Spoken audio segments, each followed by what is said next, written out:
Friends, இன்னைக்கு முருகருக்கு பிறந்த நாள்னால அந்த திணை அரிசியை வச்சு முருகருக்கு ஸ்பெஷல் டிஷ் செய்ய போகிறோம். இங்கே வாங்க. இப்போ என்னன்னா, இந்த திணை அரிசியை கட் பண்ணிக்கோங்க. உங்களுக்கு எவ்வளோ தேவையோ அவ்வளோ வாங்கிட்டு வந்துட்டு இதை இப்படி போட்டுருங்க. போட்டுட்டு தண்ணி ஊற்றி 1 hour ஊற வச்சுருங்க.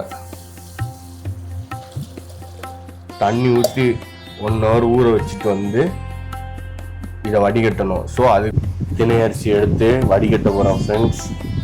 வடிகட்டிட்டு ஃப்ரை பண்ண போகிறோம்.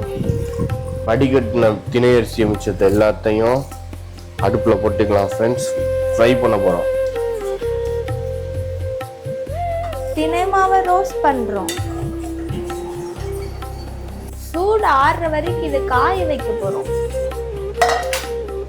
காத்தோட்டமா வேற பாத்திரத்துல மாத்திச்சு காஞ்ச உடனே இதை மிக்சியில போட்டுறணும். மிக்சிக்குள்ள மாத்திக்கோங்க. அப்படி திணை மாவை மிக்சியில அரைச்சி எடுத்துக்கிடுவோம் ஃப்ரெண்ட்ஸ்.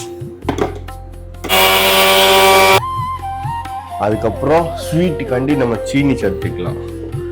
சர்க்கரை இருந்தால் சேர்த்துக்கணும். எங்கிட்ட சர்க்கரை இல்லைனாலும் நாங்கள் சீனி சேர்க்கோம்.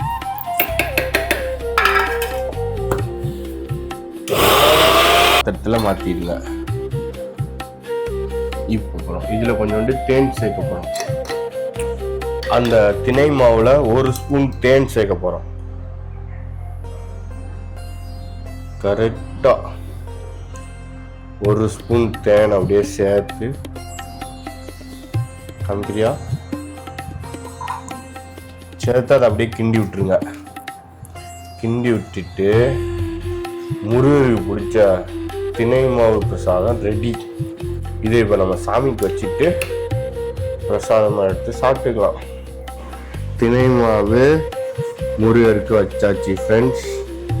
ஹாப்பி முருகருக்கு பிறந்ததுனால இன்னைக்கு வீட்டில் திணை மாவு பண்ணோம். இப்போ பிரசாதத்தை எடுத்து சாப்பிட போகிறோம். 2 பேரும் சாப்பிட்டு பாரு. நீ சாப்பிட்டு பார்த்து நல்லா இருக்கான்னு சொல்லு. எனக்கு